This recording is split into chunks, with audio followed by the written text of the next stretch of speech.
Thank you so much for that introduction and also for getting everybody a little bit energized. I appreciate that, Al. And good morning to everyone here. I'm happy to join my colleagues and municipal leaders from every part of Alberta for the Association's Spring Convention. And I want to thank you all for coming here to Edmonton, and I want to thank you to the AAMDC for organizing the convention and to the sponsors, many of them who helped make it possible.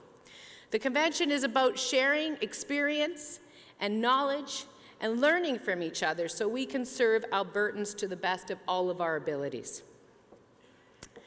So the need for us to work effectively as partners, quite frankly, is more urgent than ever.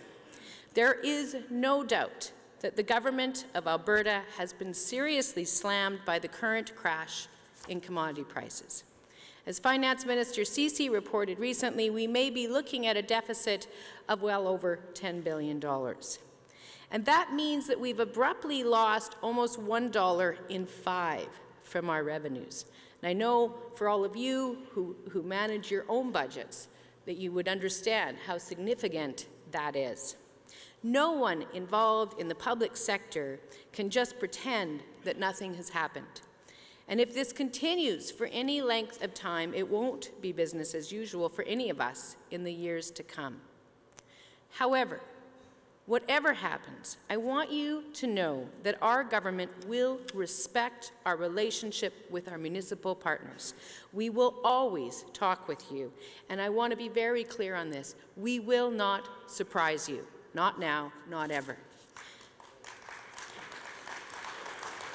We will consult with you as we manage these issues. The questions that we must answer are, how do we respond to the challenges that we face?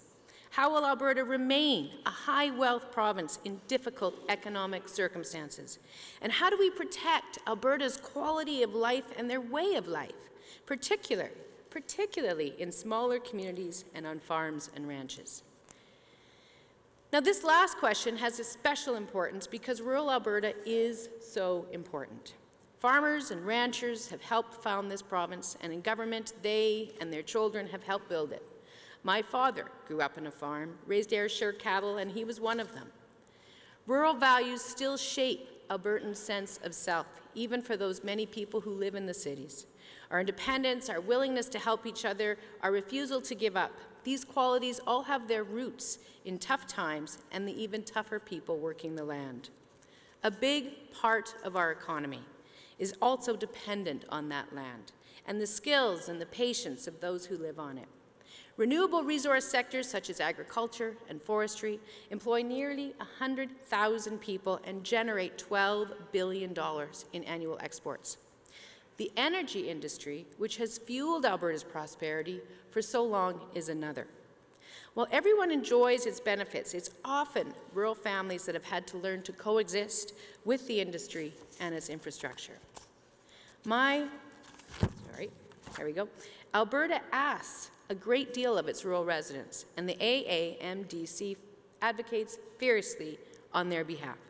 You never hesitate to speak up for their interests or let us know what we can do better. That's critical, as our government leads efforts to shift Alberta's dependence away from a single commodity, a single price, and a single market. We are positioning the province for renewed prosperity through economic development and through economic diversification. A more resilient economy is based on viable family farms and ranches, on self-sustaining rural communities, and healthy industries with improved market access. But we don't have all the answers, and so we have to look to experts like the AAMDC for advice and direction. And my promise to you is that we will listen respectfully, not only to you, but to those who you represent as we set Alberta on a better path. So you'll see this for yourself, especially when it comes to the steps, for instance, that we are taking on a not uncontroversial issue, which is that around enhancing safety for waged non-family workers in the agricultural sector.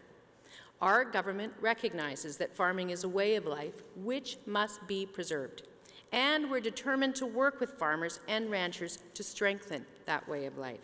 At the same time, we want to ensure that salaried farm workers are as safe as possible on the job.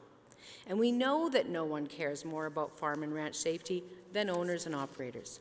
So, beginning this month and in the months ahead, our government will consult with agricultural professionals, groups like the Ag Coalition and others to develop sensible regulations that account for the sector's unique needs. This process will include working groups of stakeholders and experts that will make recommendations on how employment standards, occupational health and safety requirements should be applied. And producers who've joined agricultural commissions and marketing boards can provide input through their organizations. And members of the public will be able to offer their opinions as the regulations are developed and once drafts have been completed. Family farms in other provinces thrive with workplace safety legislation, and together we'll find solutions to ensure that that is the case in Alberta too. So let me be clear again, we will take the time that is necessary to get this right.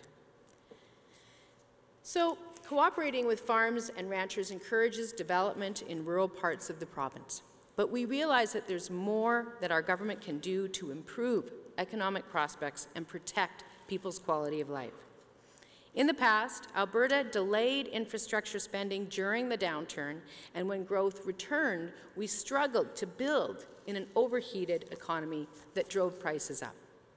This time, on the advice of former Bank of Canada Governor David Dodge, we are investing during the downturn when labour and materials are more affordable. Albertans will get the infrastructure they need at a more reasonable cost, and more will stay employed at the same time. Our $34 billion capital plan will build priority infrastructure projects to support families, businesses, and municipalities province-wide. This includes investments that help municipalities like roads, bridges, transit, flood mitigation, and water and wastewater initiatives. Water facilities are a great example of our expanded focus. We're providing more than $500 million for water grant programs over the next 5 years. That's a 45% increase over the previous government's proposed budget. Now communities can re-examine some of the projects that they've shelved. It's our view that everyone, in fact, should have safe, clean water on tap. So our government is considering the options to ensure that all Indigenous Albertans get the same thing, in line with our commitment to the UN Declaration of the Rights of Indigenous People. All of these investments together will help prepare municipalities for growth while retaining the tradespeople, equipment, operators, engineers, and other professionals that the economy needs. Again, we're not acting unilaterally. Government is seeking guidance from communities on the investments that best address their needs. With municipalities and relevant stakeholders, we are discussing new transit and rural bus service programs along with the development of a new public transit strategy. And in light of our decision to restore funding to the Strategic Transportation Infrastructure Program, we're meeting with municipalities here at this convention and additional groups outside of the AAMDC to learn how the program should proceed. Our government is also finding new ways to strengthen the small and medium-sized enterprises that power rural communities. So last fall, we made $1.5 billion available to the Alberta Treasury branches to increase its lending to businesses that might otherwise find access to capital constrained. We directed the Alberta Investment Management Corporation, or AAMCO, to set aside $500 million for promising companies. And we made $50 million available to the Alberta Enterprise Corporation to help entrepreneurs secure the capital and mentorship that they need to commercialize their burgeoning ideas. And recently, we signed a letter of intent with the Business Development Bank of Canada to find ways of expanding the availability of capital, resources, and services from that source for small and medium-sized businesses here in Alberta. The upcoming budget will contain further measures to promote access to capital for job creators, as well as other programs for job creators. As well, government will partner with leaders in Alberta's credit union system to ensure that they have the right tools to enable small and medium-sized businesses to grow. At last, but far from least, we will partner with local and municipal leaders like you. The best ideas about job creation come from the communities where we want the jobs to be. Local communities are bursting with regional economic development proposals and opportunities. What is needed is the means to act. And that's where the Government of Alberta can help. In the upcoming budget, we're going to put some tools and some resources into your hands on a regional basis to make some of those strong regional economic development ideas into reality. So friends, we are all painfully learning once again that you can't count on the price of oil from month to month or week to week. But when we consider the future of our economy, one thing we know we can be sure of is that the energy industry itself, specifically a growing, diversified, increasingly value-added energy industry, will continue to play a critically important role in our economic future. Just like rural Alberta, it's essential for the province's success. And the decisions of our government makes that affect the sector, let me just try this one more time. The decisions that our government makes affect that sector, and they're designed with that issue in mind. So the ongoing global supply glut has taught producers a very hard lesson about lowering costs. So on the advice of the Royalty Review Panel, we are modernizing the royalty review system to promote and provide incentives for greater cost control. However, the energy industry also depends on exports, and that's where change can make the biggest difference. Alberta has one foreign customer. I think you've probably heard me say this before, the United States. And as you've probably heard me say before, they have become our biggest rivals thanks to their own unconventional resources. So the U.S., in addition, has something else that Alberta doesn't have, which is access to tidewater. And we know that we need that too.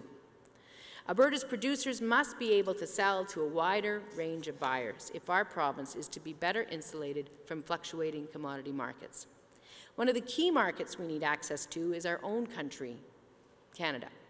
I don't think really that most Canadians know that our country purchases almost 1 million barrels of oil a day from overseas, or that a substantial portion of those imports come from countries that are sharply opposed to our values. It makes no sense to send our dollars overseas when those dollars could stay in Canada, investing in Canada and creating more jobs for Canadians. So we're working hard to expand energy exports at home and abroad. One of the things that stood in the way in the past has been environmental issues, and so they have been a sticking point. But now, under our government, this province has something it never had before, a comprehensive plan to fight climate change. The plan is built, as you've heard, around a carbon levy, around a hard limit on oil sands emissions, around phasing out coal, and reducing methane emissions, something that was discussed, as you may have heard, in Washington last week. We developed the Climate Leadership Plan to counter the threat of climate change, because that's what governments do when they are faced with the science and the need to act. And because Made in Alberta solutions will work better than anything that is imposed on us from outside. But we also created the plan to erase any doubt about Alberta's environmental commitment within Canada and around the world. So it places our energy economy in the ranks of the world's most progressive, modern, forward-looking energy producers. And using this approach, we believe that we are much more likely to persuade the rest of the country to deal with pipelines constructively. And when I say we, I'm not referring only to our government, the Government of Alberta. There is considerable room for cooperation between our government and other levels of government within Alberta. For instance, outside of the issue of advocating and lobbying for Energy East, there are things that we can do together under our climate change plan.